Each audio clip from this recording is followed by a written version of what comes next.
Olá pessoal, bem-vindo à nossa quarta e penúltima aula de Django. Nessa aula aqui a gente vai ver boas práticas na estruturação de projeto em Django. Mas antes de continuar com essa aula aqui, vamos lembrar o que a gente viu na aula passada. A gente viu basicamente como é que funciona o Forms e uma view no Django, como é que a gente consegue preencher as tabelas que a gente criou com models e como é que a gente consegue renderizar páginas, tratar requisições e tudo mais. A gente viu também como é que funciona um template e uma URL, como é que o template consegue ser renderizado pela view juntamente com a URL, fazendo essa comunicação entre os dois. E agora, na nossa aula 4, a gente vai ter o tópico 10, boas práticas.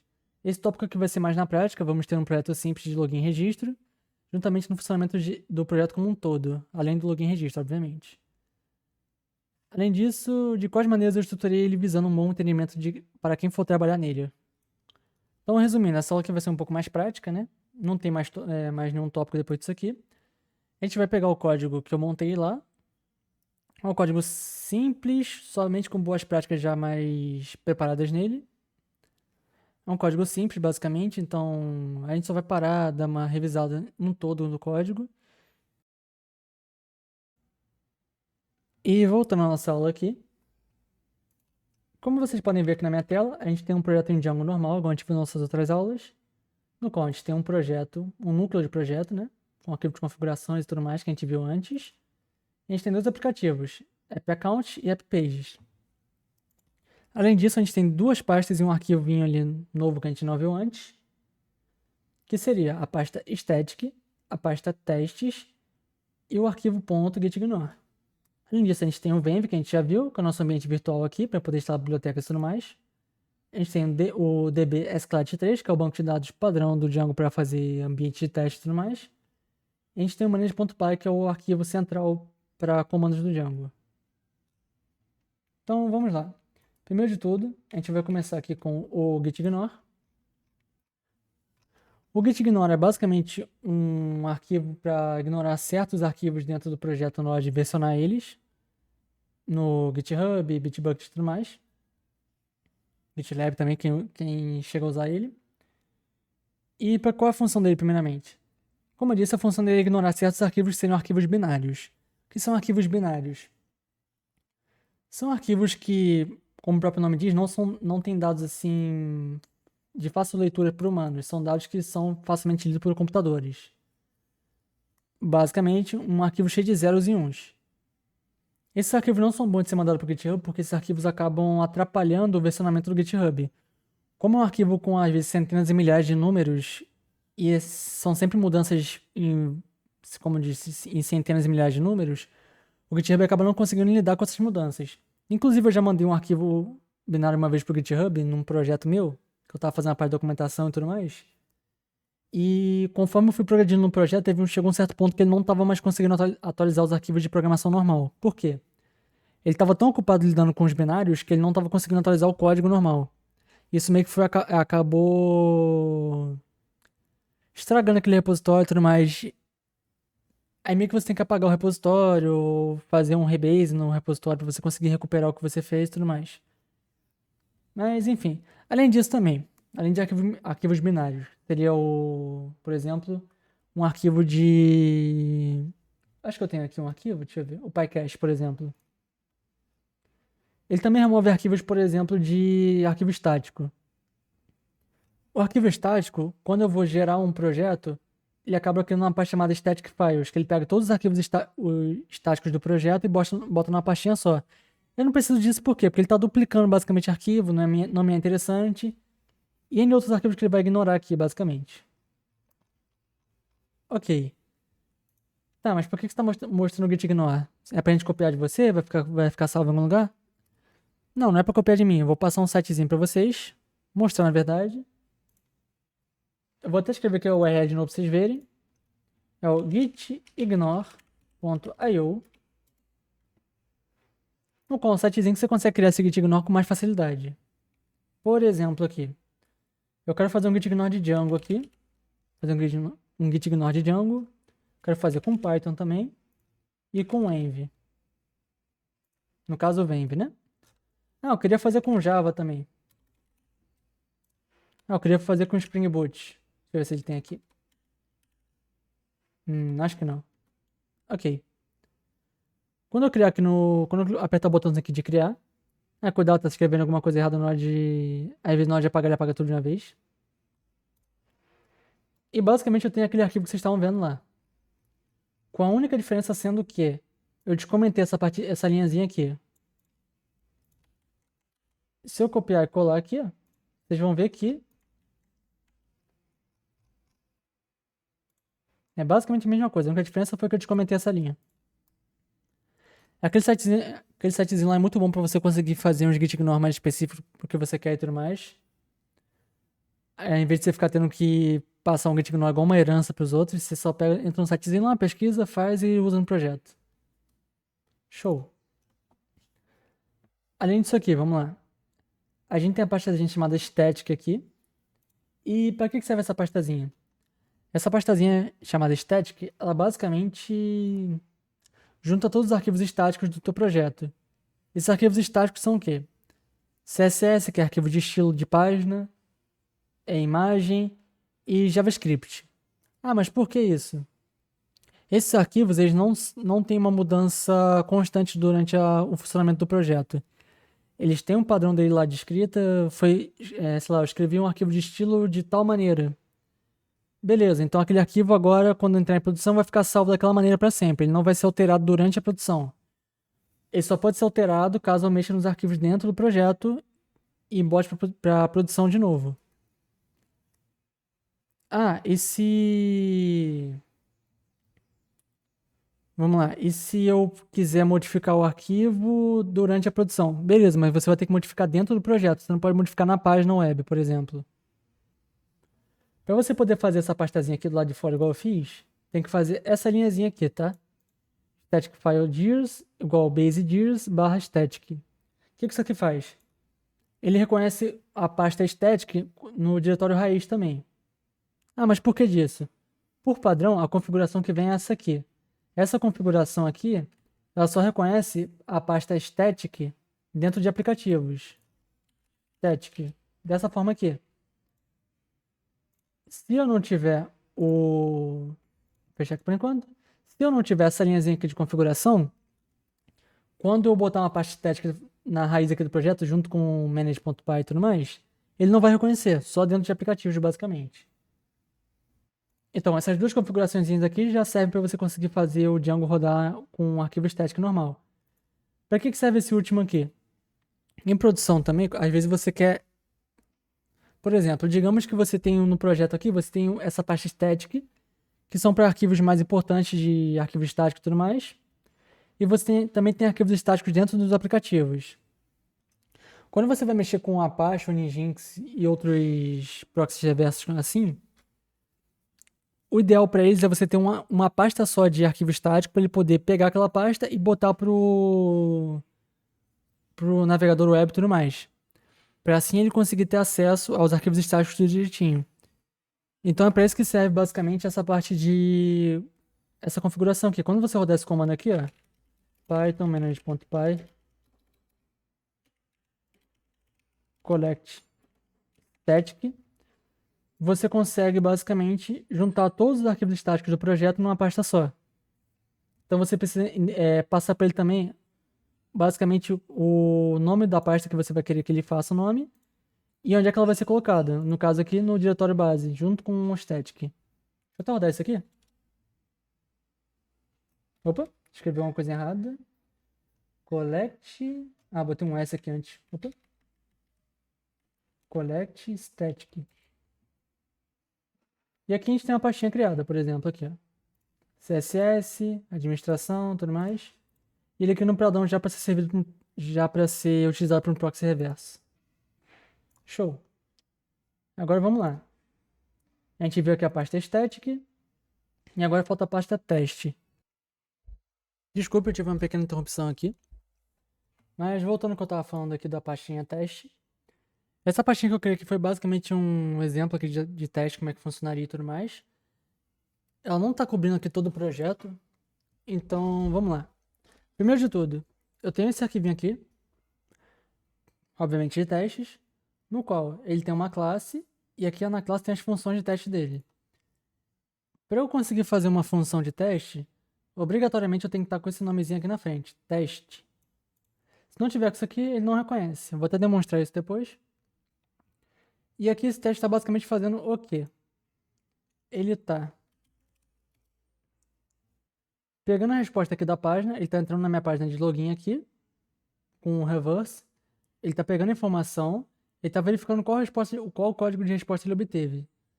Se ele obteve um código de resposta de 200, então o teste passou. Caso ele receba qualquer outro tipo de código aqui, o teste falhou.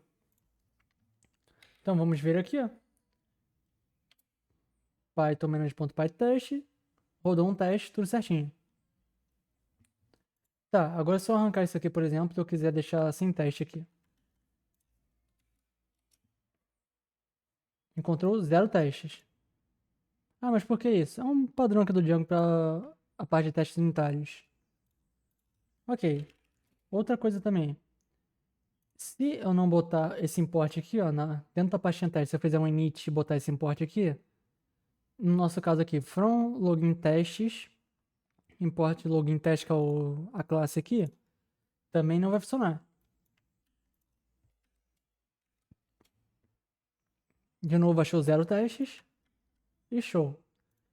Tá, e como é que seria se um teste falhasse? Como é que funciona isso aqui e tudo mais? Eu vou botar aqui para ser o código de 300. Ele achou um teste, ele tentou rodar o teste aqui, teve uma falha. E ele vai falar basicamente o erro aqui, ó. Ele vai falar qual foi o teste que falhou, a funçãozinha aqui. Ele vai basicamente falar erro de asserção, erro de... Qual que teria que ser a resposta correta? Ele deu 200, que é diferente de 300. Então, basicamente assim funciona um teste aqui. Eu também consigo utilizar a biblioteca Faker, se for interessante também. Por exemplo, para fazer preenchimento de banco de dados, para fazer um teste de, por exemplo, de erro no login e tudo mais. Você consegue criar dados fictícios com aquilo e você também consegue fazer a parte de preenchimento dos campos e tudo mais. Eu não cheguei a mostrar isso aqui porque eu achei que não seria tão assim, digamos, interessante, porque teste unitário é meio que uma aula própria sobre. Uma parte interessante também bem útil assim para realizar em projetos. Então, show. A gente viu aqui as duas pastinhas que a gente estava devendo, o static e o testes. E agora bora analisar qual é a diferença do projeto e do app em relação à aula 3 que a gente fez aqui. Em relação aqui a um projeto, praticamente a mesma coisa. As únicas modificações que teve foram na parte de configuração. E agora vamos ver aqui a parte dos aplicativos. Já nos aplicativos, deixa eu até pegar aqui o app account, que é mais preenchido. A gente consegue ver algumas diferenças aqui. Primeiro de tudo, a gente não tem nenhum arquivo puro aqui praticamente para view, para model, para forms, templates e tudo mais. Tudo aqui está dentro de uma pasta. O que sobrou foi o init, o apps e o URLs. O app que já é por padrão, a gente não modifica porque isso aqui já é uma configuração padrão aqui do Django. E o URLs que a gente deixa aqui porque realmente é para manter tudo num arquivo só, não tem por que separar em vários arquivos. Show! Se vocês repararem, também teve algumas modificações aqui no URLs, eu vou abordando isso com calma.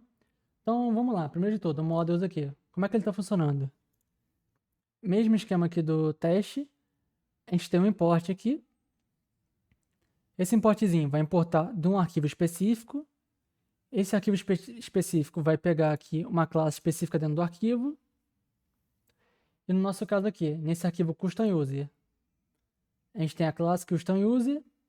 Então ele está basicamente importando do arquivo custom user model a classe custom user. Show! Para que serve essa classe aqui? Essa classe aqui, no caso, eu estou criando um usuário customizado no Django. Como assim? O Django, por padrão, ele já vem com alguns campos. Seria o campo de usuário, seria o nome do usuário, né? E-mail e senha. E-mail já vem por padrão? Acho que é só usuário e senha, na verdade. Mas enfim. Esse usuário customizado é para quê? Para adicionar mais coisas àquele usuário. Então, o usuário abstrato normal do Django já vem com senha e usuário. Então aqui eu botei dois campos, e-mail e o campo de data de nascimento. Aqui eu configurei o modelo dele para ter um campo de e-mail e um campo de data basicamente, né? Aquele campinho lá que você seleciona o mês, o ano e tudo mais. Aqui eu botei algumas restriçõezinhas.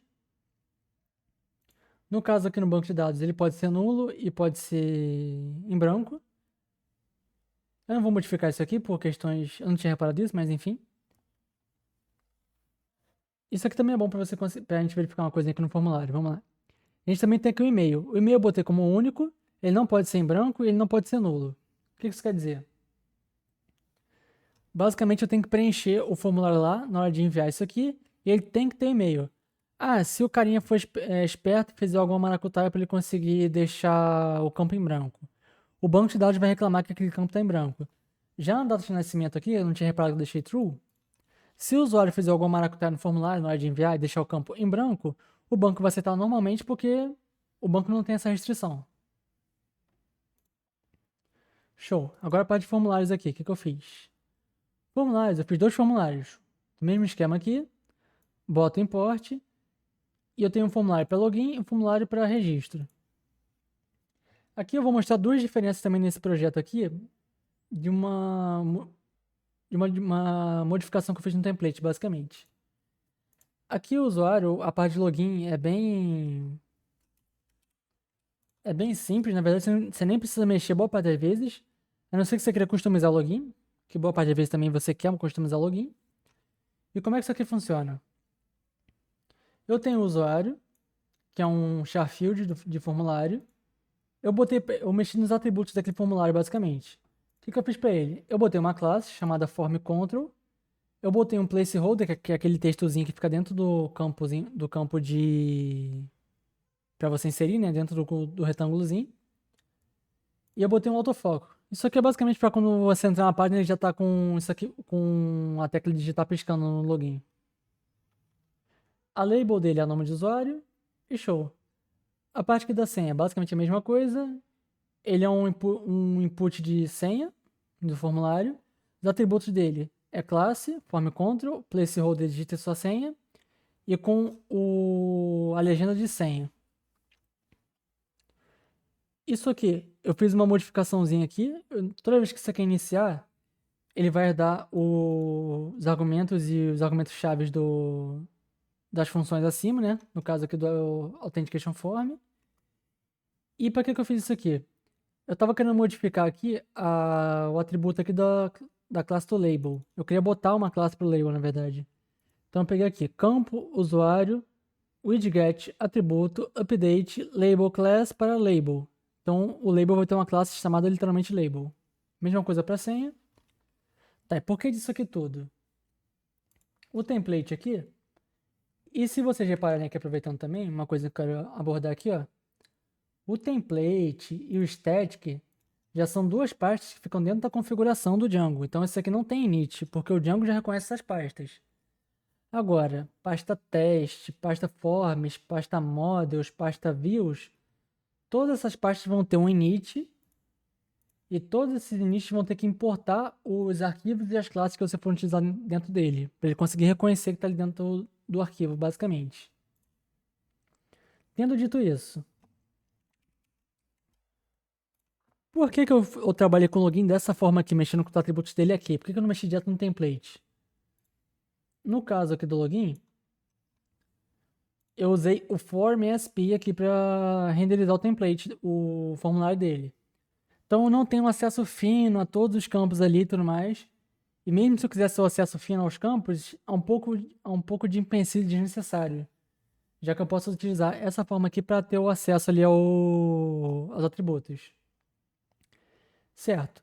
Agora em relação aqui ao registro. O registro aqui,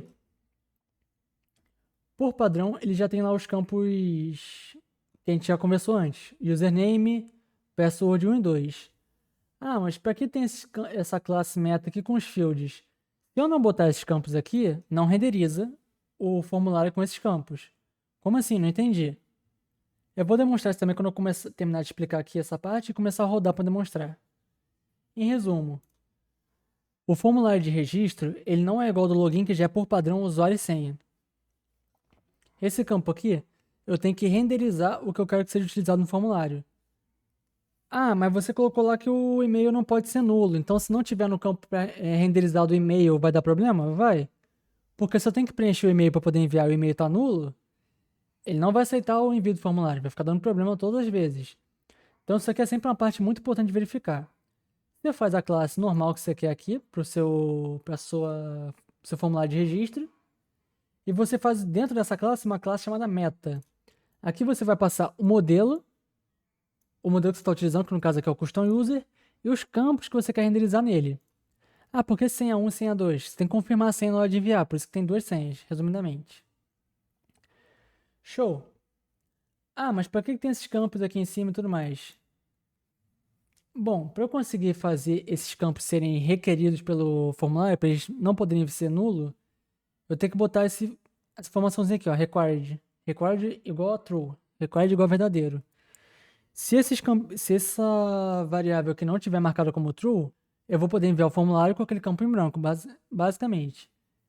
E no caso da data de nascimento também, aqui no modelo, deixa eu abrir aqui para mostrar, eu coloquei que ele é um campo no banco de dados de data e hora. Só que no meu formulário, ele por padrão renderiza como um campo de texto.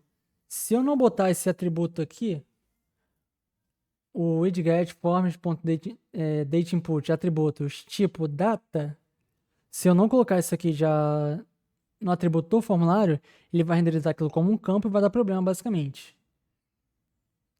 Então são esses pequenos detalhes que é sempre bom ficar de olho e tudo mais para vocês não acabarem se perdendo.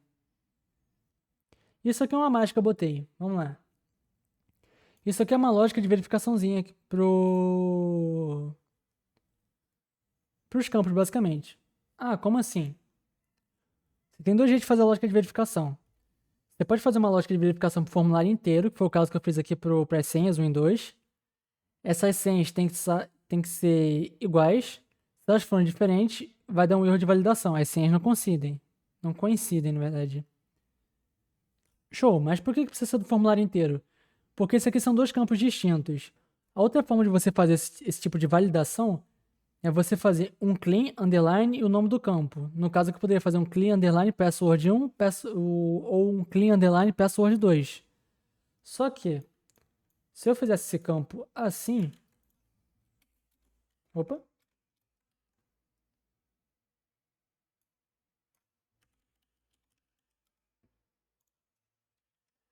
Por exemplo, ele só vai verificar o input dele. No caso, o formulário vai ter vários campozinhos. Nome, e-mail, senha 1, senha 2. Dessa forma aqui, se eu fizer só com password 1, ele só vai verificar o campo do password 1, não vai verificar o formulário inteiro. Dessa forma aqui, ele verifica o formulário inteiro. No caso do e-mail, que eu estou fazendo uma verificação do e-mail especificamente, aqui ó. E-mail igual self-cleaned data get e-mail. Ele está pegando o campo aqui do formulário e-mail. Ele está verificando. Se um objeto do custom user, ele está passando um filtro aqui, e-mail igual e-mail já existir, ele vai dar um erro. Basicamente, ele está verificando no banco se existe algum e-mail já cadastrado e se aquele e-mail já cadastrado está sendo utilizado na hora de preencher o formulário de enviar. Se for o caso, ele vai enviar uma mensagem de erro. Este e-mail já está em uso, por favor, use outro. Então, isso aqui é só uma demonstraçãozinha do que a gente consegue fazer aqui com esses campos. E agora eu quero demonstrar uma coisinha aqui no template do login do registro, para a gente fixar isso aqui tudo e eu conseguir já mostrar isso aqui em produção para vocês terem uma ideia do que eu estou falando. Primeiro de tudo, vocês reparam aqui, vou botar no login que é menorzinho, que o login tá cheio de umas tags estranhas aqui, né? Tá cheio de umas porcentagens estranhas aqui e tudo mais. E ele não tá com código HTML normal, só essa parte que tá com código HTML. O que é isso aqui? Como é que funciona o Django assim para a parte de modularização do HTML? O Django, você pode fazer um código basicamente base de HTML. Como assim? Tem HTML que você vai repetir 500 vezes. Por exemplo aqui. Deixa eu pegar um exemplo aqui pra mostrar pra vocês.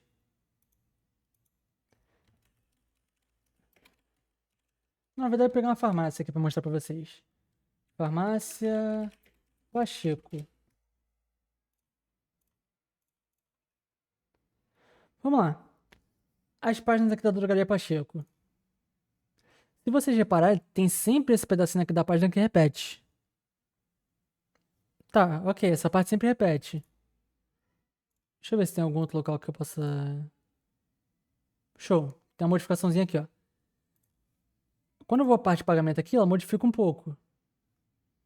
Mas na parte aqui de compra, ela tá sempre, tá sempre mantendo essa partezinha aqui, ó. Se eu clicar em algum produto aqui... tá bom. Aqui, ó. Se eu clicar nessa partezinha aqui, vocês veem que essa parte se mantém. O que isso quer dizer? Às vezes, dependendo da parte assim, no projeto que você está trabalhando, naquele caso ali, eu botaria aquilo no Django como um módulo de produtos. Eu vou sempre repetir aquela navbar ali. Vou sempre repetir aquela parte da página. Ah, o resto da página vai modificando, mas aquela parte sempre repete. Exatamente.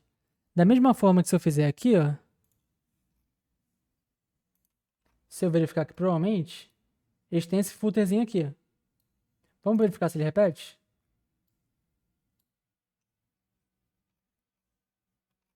Opa, eles têm um footer aqui também. É o mesmo footer?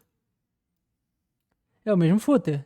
Então a gente tem dois elementos que repetem na página. A navbar e o footer. Então, no caso aqui, o ideal é eu sempre ter um arquivo que está com aqueles elementos prontos, em vez de eu ficar repetindo aquilo 500 vezes. E vamos supor, se eu fosse fazer uma modificação em uma navbar ou em um footer, e eu tivesse que ficar procurando em 300 arquivos e modificando em cada um deles, isso ia dar um trabalho desnecessário, não é mesmo?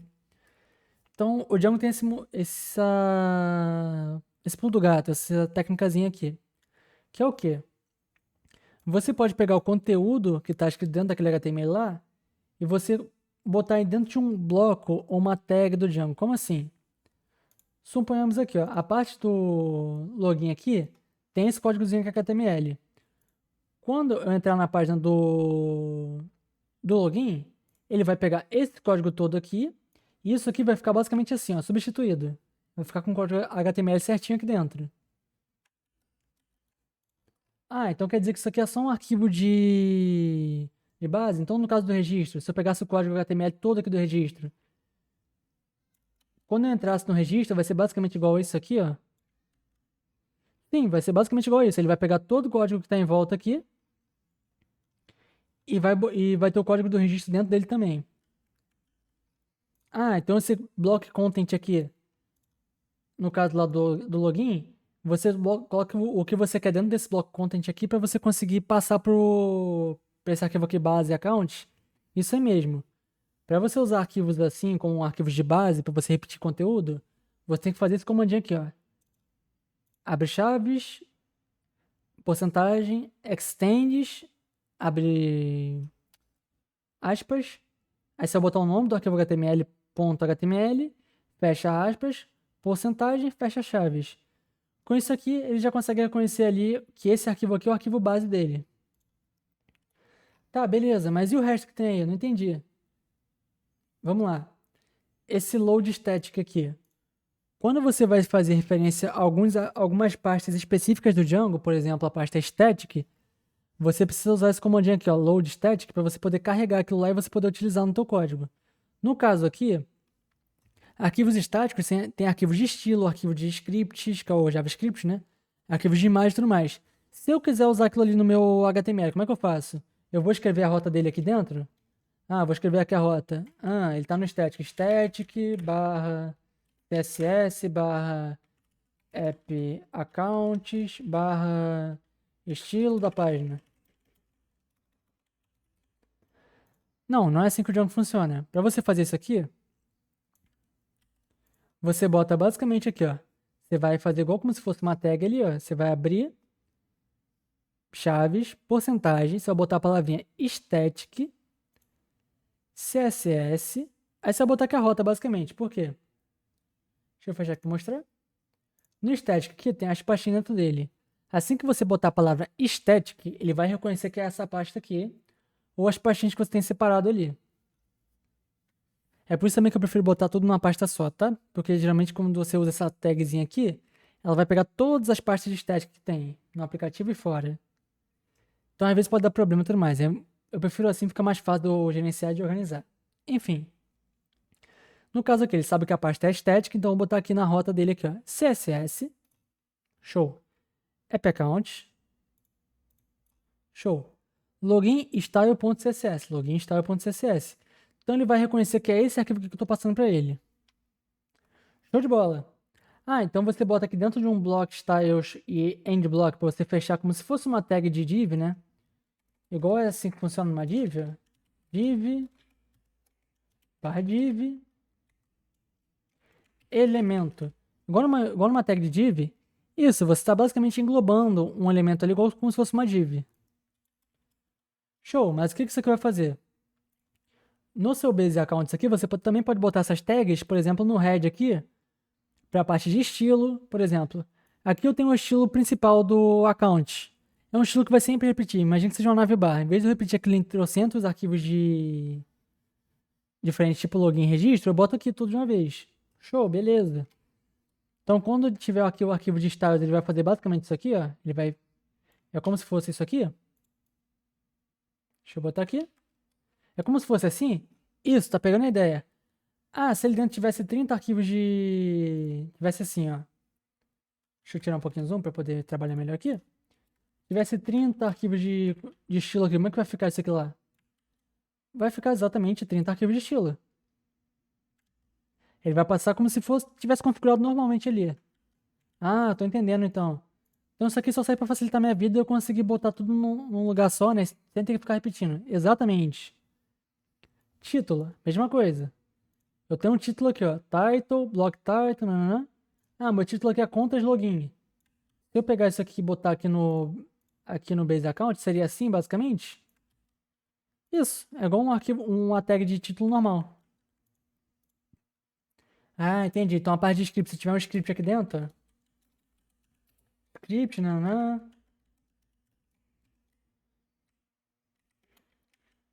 Esse aqui é o SRC, né? É. Ah, eu tenho aqui um arquivo de script. Como é que eu vou preencher isso aqui?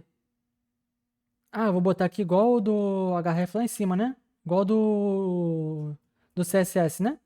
É só botar CSS e seguir sua pasta aqui, ó. No nosso caso, deixa eu até dar um zoom. Nossa pasta aqui, se a gente tivesse algum script, seria javascript, teste, vou botar aqui teste.js. Ah, beleza. Então se eu botar aqui, ó. Então se eu quiser botar aqui o script, ele fica static. Aqui no meu caso, não é CSS que eu estou usando, é JS, JavaScript, isso. JS. Ah, aqui no caso eu não tenho outra parte dentro, só tenho o teste. Teste.js. Ah, se tivesse uma pasta aqui, tivesse 20 pastas, só botando pastão, o nome da pasta basicamente. No meu caso aqui, pasta 1, pasta 2, pasta 3. Ah, entendi. E no meu caso aqui, se eu pegar esse script aqui, que está no bloco aqui, e for no arquivo base dele, é como se fosse assim, né? Isso, tá pegando a ideia. Ele só vai pegar o arquivo e vai passar aqui para esse arquivo base. Ah, então se for um registro, quando entrar no registro, ele vai fazer a mesma coisa? Exatamente. Ele vai pegar tudo que tá dentro dessas tagzinhas aqui, que são como se fossem divs, e vai passar tudo para esse arquivo base aqui. Ah, mas se não tivesse base account, se ele tivesse um nome estranho, não vai funcionar. Ah, se eu errei alguma coisa, ele não vai funcionar. Ele vai falar para, ele vai dar um erro e a página não vai renderizar. Show. No caso aqui do registro, eu percebi que tem uma diferença entre o login, né? O login tá usando aqui form e ASP. E o registro aqui tá usando esse bando de tag aqui, não sei o que. Sim, já vou mandar isso também. Primeiro de tudo, vamos ver a página rodando aqui.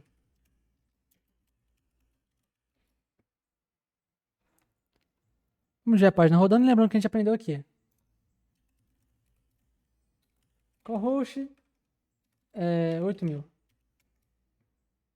Show, entra nessa página aqui. Temos o nome de usuário, a senha, o botão de entrar e o linkzinho aqui. Vamos verificar se é esse mesmo? Aqui é o formulário, beleza, tem um botão de entrar. Aí não tem uma conta? Registre-se. Vamos testar se aquela página é ali mesmo que tá aqui igual no nosso código aqui? Vamos lá.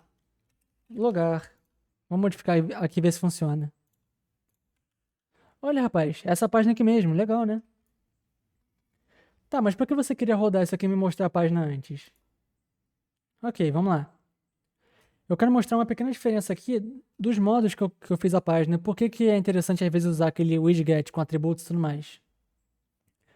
Pra quem não conhece, eu tô usando aqui, ó, o Bootstrap. Deixa eu entrar aqui no Get Started.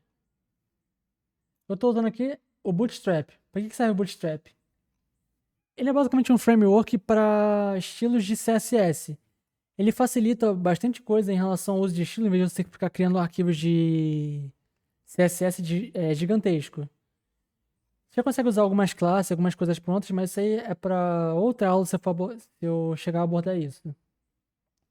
Basicamente, você precisa entender que eu estou usando aqui, ó, eu fiz a importação, agora ele fala aqui, ó. Cria um arquivo novo aqui e você vai importar aqui, ó. O link href do CSS deles e o src aqui do script deles. Igual eu tô fazendo aqui, ó. No meu base accounts, eu tô importando aqui o link deles e o script deles. Show de bola. Ah, então aquele estilo ali não foi você que fez? Não, aquele estilo ali eu peguei pronto do Bootstrap, eu só tô usando aqui os arquivos de CSS para exemplificar algumas coisinhas. O único estilo que eu fiz aqui foi para centralizar melhor ali a paginazinha. Então, show de bola. Vamos estender aqui então. Então a página tá assim. Show. A página de registro tá assim. Ué, mas por que essa diferença? A diferença é o quê? Quando eu inspeciono aqui, ó, deixa eu até dar um zoom aqui para vocês verem. Vocês percebem que meu input ali, ele tem uma classinha chamada form control. Esse nome é familiar. Onde é que eu vi ele antes? Vamos relembrar? Lembra que quando a gente estava fazendo aqui o formulário do login, a gente tinha um widget aqui com um atributozinho aqui, ó, com uma classe chamada form control. Ah, então é daí que vem a classe. Essa classe é de quê? É uma classe padrão ali do framework que eu estou usando, né, o Bootstrap, para poder dar estilo para os elementos. Então, aquele estilinho que você está vendo ali, ó, deixa eu abrir aqui a página de novo, peraí. Então esse estilo que você tá vendo aqui bonitinho, todo redondinho, com essa bordinha a mais aqui, é daquele framework.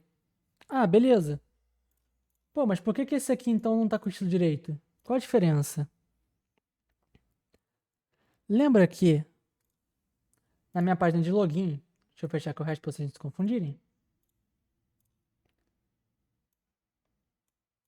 A minha página de login, o formulário tá assim? Certo, isso eu lembro. Então, o que que eu fiz aqui?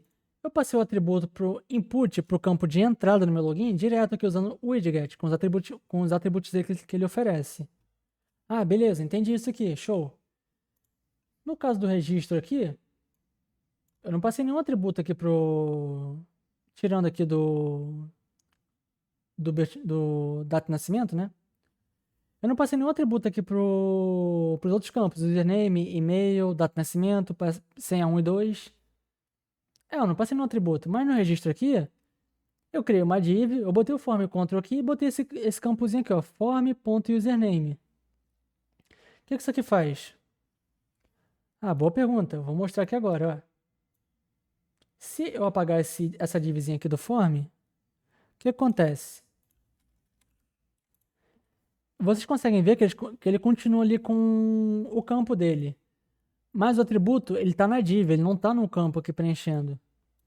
Ah, como é que eu posso ver isso aqui, ó? Eu tenho o tipo de input aqui, nome e username, e ele não tem nenhuma classe, ele só tem o ID e username ali. Por que disso? Porque isso aí é o padrão do Django. Ele é o padrão que ele bota para input. Ele só dá o ID e os outros campos ali, tipo de texto, nome e username, blá blá, autofocus, etc. Tá, mas como é que eu botaria uma classe de form control nisso aí então? Show de bola, belíssima pergunta. Vamos analisar aqui então? Eu vou fazer dois testes aqui com vocês. Mistura, eu vou apagar esse type data aqui. Show. Na realidade eu vou comentar isso aqui. E vamos tentar botar aqui, ó.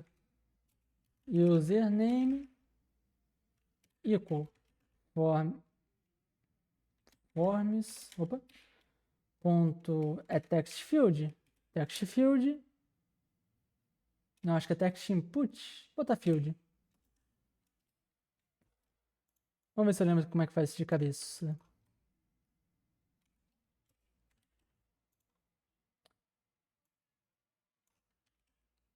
Opa. Class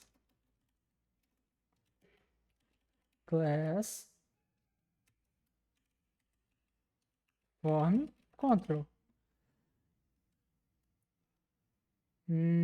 Cadê? Qual foi o erro que deu aqui? Ah, tá. Acho que deu um erro por causa dos atributos. Deixa eu apagar aqui.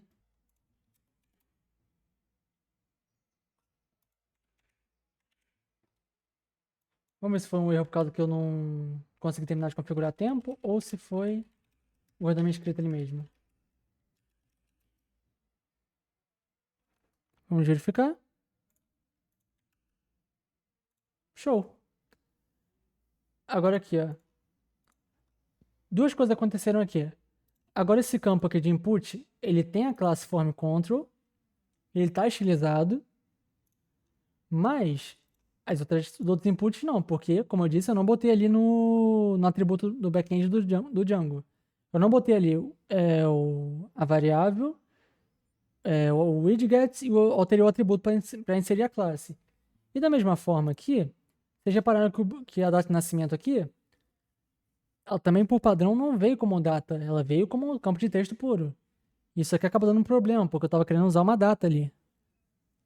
Então a gente tem que voltar aqui, por exemplo. Se eu voltar aqui. Show de bola, vamos lá. Ele volta aqui. Então, o que eu estou querendo abordar com isso aqui? Mesmo que, em alguns casos, aparente ser mais fácil você utilizar um formulário assim separado para utilização, coisas assim, não é. Você vai ter que, de um jeito ou de outro, você vai ter que acabar usando essa parte aqui do widget para você conseguir botar atributos, você conseguir alterar ali o elemento de uma forma a ela ficar com o comportamento desejado. Tá, então para que serviria eu utilizar aqui dessa forma, assim, tudo separado? Às vezes você precisa separar o formulário de um jeito específico para a página, você quer utilizar algumas coisas, eu queria botar aqui uma label. Eu queria botar uma label mais complexa, eu não queria botar label no back-end, eu queria deixar a label limpa aqui e eu escrever a label. Não é recomendável? Não é, mas. Eu queria escrever a label aqui direta. Eu posso? Como eu disse, não é recomendável. O ideal é você fazer a modificação aqui. E aí sim você conseguir ter o resultado desejado. Igual é aqui, por exemplo. Se eu modificar. Só um segundo. Se eu modificar aqui, por exemplo.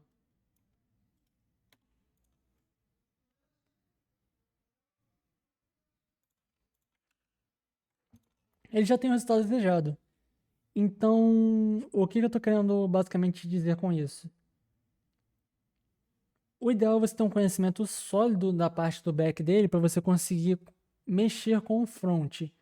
Caso você não tenha um conhecimento sólido, você pedir para o seu back-end, você sendo front, fazer essas modificações, ou você sendo back está aberto a fazer essas modificações, porque isso, além de facilitar muito a vida, deixa o projeto mais padronizado.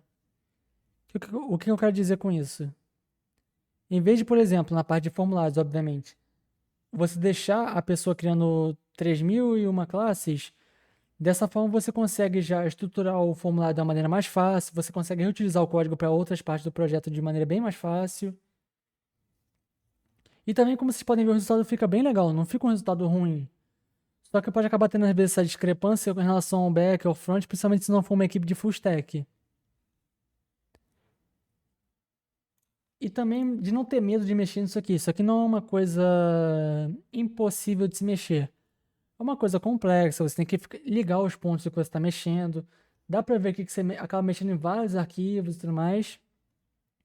Mas no final o resultado final fica bem legal, fica uma coisa mais limpa, por assim dizer, né? O clean do Clean Code. E fica um projeto estruturado, bonito, bom pro mercado. Você fica com Se eu fosse eu e eu recebo um projeto utilizando esses padrões aqui de estruturação, esse cuidado para fazer a parte assim no back e tudo mais, eu pessoalmente vejo o profissional como um profissional bem dedicado ao que ele está fazendo e na entrega que ele está fazendo para mim também. Dito isso, relembrando o que a gente falou aqui para a gente não esquecer. Vamos lá. Fechando tudo aqui. A gente fez um model, a gente usou o login padrão do Django aqui, ou melhor, o usuário padrão do Django, e a gente botou 2 campos a mais nele aqui. Esses campos não existem por padrão no formulário. Show? Show. No formulário, a gente criou 2 formulários aqui de exemplo. O login e o registro. No login, a gente aprendeu para que serve o widget com atributos, como utilizar eles, se eles são legais de serem utilizados ou não e tudo mais. E beleza. Por sinal, acho que até usei um pouco errado aqui. Ah, não, usei certo, sim. Não, não, não. Eu usei errado. Tudo bem, não tem problema não. Seria um text input, não... Deixa eu fazer a correçãozinha aqui. Pronto. Show. A gente aprendeu aqui como é que a gente usa o widget, para que ele serve, qual a utilização dele, qual a importância dele no projeto. A gente aprendeu também que em alguns casos a gente vai ter que utilizar um init para poder burlar certas coisas. O label, por exemplo, é só uma variável, ele não teria uma classe específica dele. Se você quiser pegar, por exemplo, e alterar a classe, teria que fazer esse comportamento aqui, de você fazer tipo uma herança de CSS. Aqui no registro, a gente aprendeu que a gente consegue, no caso lá do formulários customizados, a gente consegue botar os campos que a gente quer que aquele formulário apareça aqui no nosso formulário para a gente preencher. Então, se a gente quiser deixar um campo escondido no formulário, a gente pode, à vontade. Não sei por que fariam isso, mas tudo bem. A gente aprendeu também que a gente pode usar a gente tem que usar o widget para alguns campos para a gente poder fazer o preenchimento do tipo certo do campo. A gente aprendeu também que a gente tem que usar ele às vezes para botar uma classe específica ali, em vez de a gente ficar mexendo com IDs, né? A gente bota uma classe geral para todo mundo ali vai utilizando. A gente aprendeu também os processos de validação, que a gente consegue fazer a validação usando no formulário inteiro, em campos específicos. Como fazer essas validações. Obviamente dá para fazer mais validações, mas eu botei algumas mais simples aqui. A gente aprendeu como é que a gente faz uma página web fazendo uma extensão para uma página de base, para a gente conseguir repetir conteúdo. A gente aprendeu para que servem essas tagzinhas aqui. A gente viu como é que a gente usa essas tagzinhas aqui no nosso projeto. Extensão, como é que faz o carregamento aqui dos arquivos estáticos. A gente viu como é que a gente faz a importação do arquivo de estilo. A gente viu como é que faz a importação no arquivo de script. Aqui eu acabei não falando, mas é basicamente a importação no arquivo de URL. Mas eu vou abordar isso um pouquinho depois realmente, porque eu tô querendo falar da URL também. A gente aprendeu como é que a gente faz um formulário de maneira autônoma aqui no Django, como é que a gente faz uso dos widgets com atributos. A gente aprendeu que a gente consegue separar esse formulário em mais etapas se a gente quiser, para poder fazer um estilo específico para aquela página. E finalmente agora a gente vai aprender como é que a gente faz a parte das views.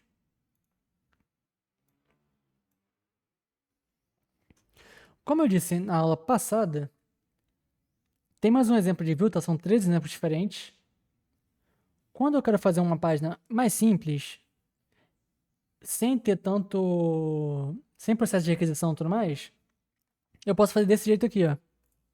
Por exemplo, nesse caso aqui, isso aqui é uma página de login, tá? Eu vou ter um exemplo especificamente só para a página pura, sem ter esse login, de registro e tudo mais. Mas vamos lá. Aqui eu estou passando para ele o template que eu vou utilizar. Aqui é a rota do template, ó. Do mesmo jeito do static, o template é uma pasta reconhecida pelo Django. Tanto que ele não tem nem init dentro dele. Essa pasta, quando eu uso em variáveis assim, eu não preciso botar o nome da pasta templates e preencher o resto aqui. Com o nome da pasta estando certinho de templates, tudo minúsculo, com S certinho escrito, ele já reconhece. Então você pode só escrever o nome das pastinhas dentro.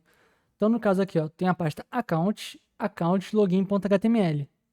Ah, mas o login é só aquele pedacinho ali, não tem mais nada. Lembra que ele está estendendo do base underline account.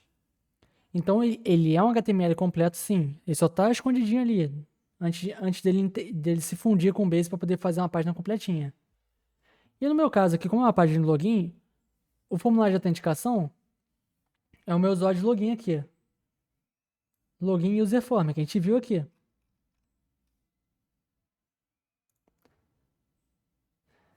O user login form. Então, basicamente, é assim que eu monto uma página de login. Uma view de login.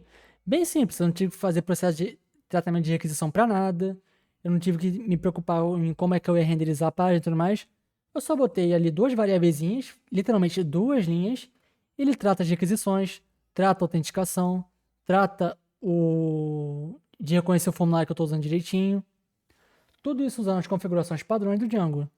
Tem biblioteca para fazer essa parte aqui também? Tem biblioteca. Se você quiser fazer um login um pouco mais complexo, por assim dizer, com QR Code, para token de autenticação e tudo mais, melhor, para autenticação dos fatores e tudo mais. Show de bola. Agora vamos ver aqui a parte do registro.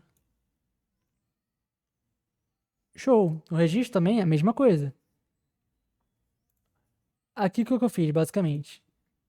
Eu estou usando um formulário de view aqui, se vocês repararem, ó, tem a modificação aqui do nome, login view, form view. Tem view para basicamente tudo que você vai precisar no projeto. Desde login, formulário, autenticação, página normal, etc. Isso daqui realmente é muito extenso, assim, a lista de views que tem aqui. E minha recomendação, vejam a documentação, ou perguntem para uma IA, vocês confiem, né? Um ChatGPT da vida, um Gemini, etc. Gemini nem tanto, não lembro se ele não lembro se ele melhorou hoje em dia ou não. Faz tempo que eu não uso, enfim. Pode ver a documentação ou perguntar para uma IA as formas de views e para que elas servem, basicamente. Para você ter essa experiência também e ficar um pouco mais fácil assim, de visualizar isso. Mas em resumo, eu queria saber o que ela está fazendo. Mesma coisa, renderizando a página, tá pegando qual formulário que ele vai usar aqui, no caso, o formulário de registro. Ah, para que serve essa URL de sucesso? Quando eu estou mexendo com formulário assim, eles vão fazer requisições. Essas requisições têm basicamente duas respostas. Ou deu certo ou deu errado. Resumindo. Essa URL de sucesso aqui é para quando eu fizer o registro, deu certo o registro, em vez de ele me manter na página lá preso, ele só me redireciona para a página do login. Então vamos lá. Tive sucesso? Vai me redirecionar para a página de login. Vou até mostrar isso também para vocês. Show de bola. E esse form é válido. Form underline valid aqui. Para que serve isso aqui? Ele vai verificar se o formulário que eu estou enviando está batendo os parâmetros desse formulário aqui. Ah, como assim? Vamos lá. Se o e-mail estiver preenchido, se a data de nascimento estiver preenchida, o usuário, a senha já, por padrão, já tem que ser preenchido. Se tudo isso estiver preenchido, ele basicamente permite que o formulário envie uma mensagem de sucesso e aqui o back-end dele vai entender que o formulário foi um sucesso, então ele vai salvar aquele formulário no banco e ele vai retornar aqui que o formulário foi válido. Com esse retorno aqui, ele redireciona aqui o usuário para a página que eu botei aqui. Eu botei o account login. Show. Pô, eu tô vendo aqui durante o projeto, por que tá com esse nome aqui estranho? Account login, né, dois pontos login, etc.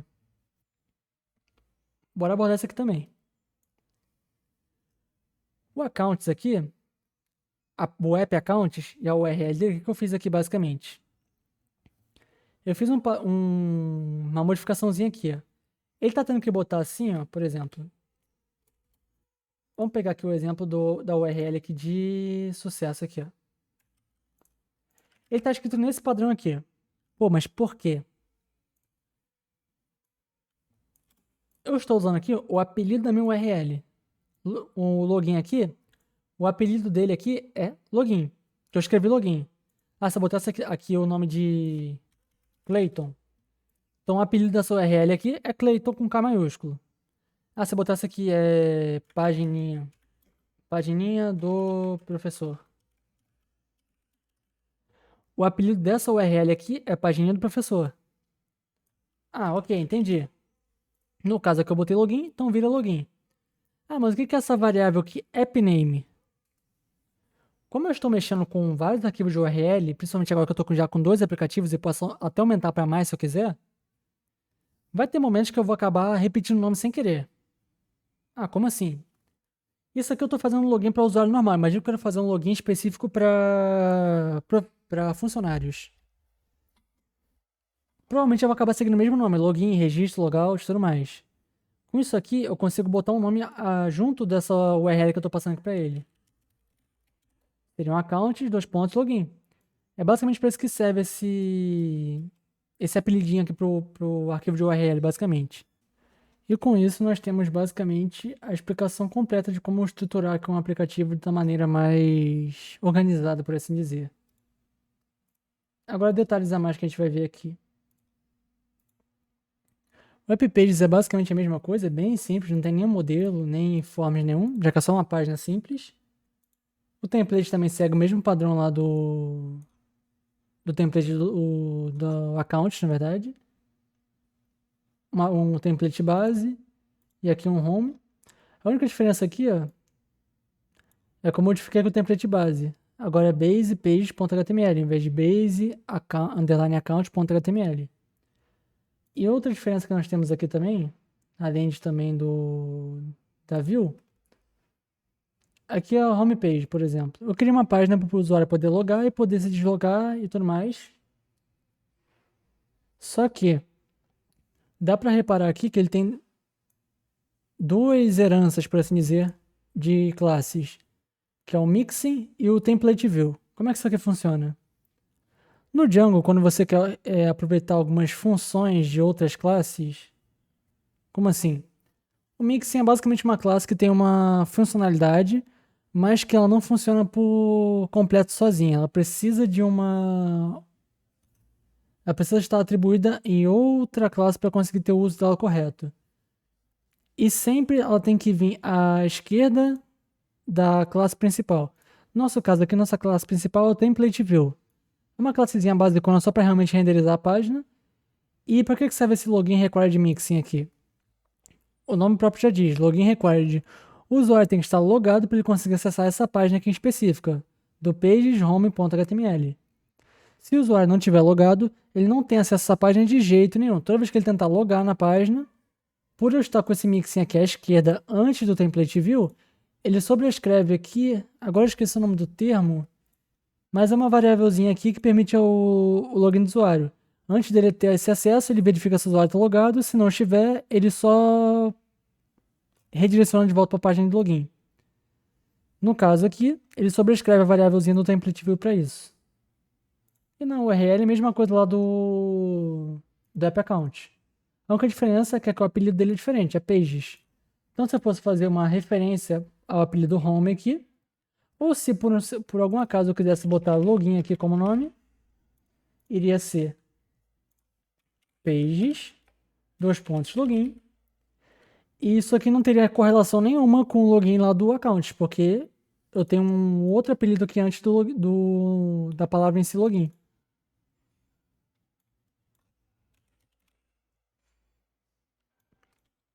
Deu um erro ali porque ele está fazendo uma definição em outra parte do código.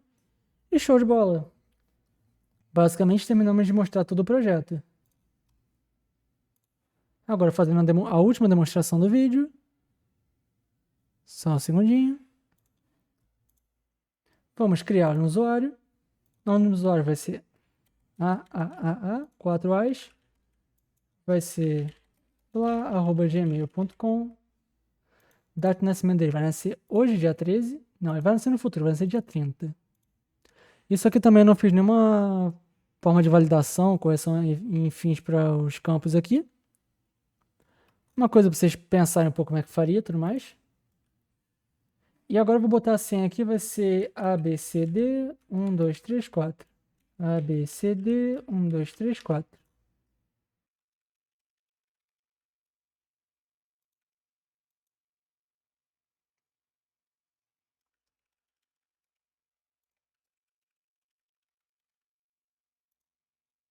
E pronto, nós fizemos o login. Aproveitando para mostrar isso aqui também. Se eu apagar aqui o que vem antes e eu fizer aqui, ó, login, consigo entrar de boinha. Caso eu saia aqui da conta e tente fazer a mesma coisa, ele não funciona porque eu não estou mais logado.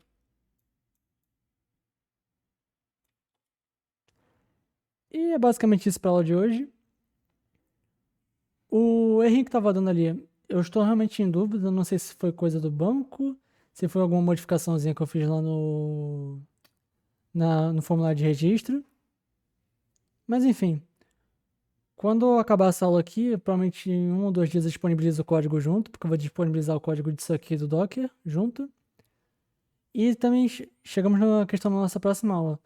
A próxima aula que eu vou fazer aqui vai ser basicamente mostrando como é que eu pego essa aplicação e dockerizo, boto em um ambiente Docker, pronto para você conseguir dar deploy em um ambiente de produção numa VPS ou coisa assim do gênero. Ou até mesmo na sua casa se você quiser transformar seu computador no servidor, né? E bons estudos a todos, pessoal!